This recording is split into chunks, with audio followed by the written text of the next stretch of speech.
Hi, it's Laura. Do you need a funnel for your kitchen? Well, we were gifted this funnel. It actually comes as a 2-pack. This is the larger of the two.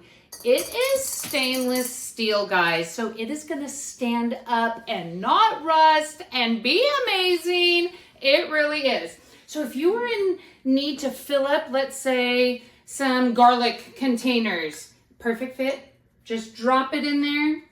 You can use your bigger container and just start pouring and it'll fill it up so well. If you have oils, if you have flour, if you have anything in the kitchen that is food grade, this is great. But here is one hint. Don't let your husband come into the kitchen. Don't let him steal this, and don't let him take it to the garage to use it for oil or something, because it is that sturdy.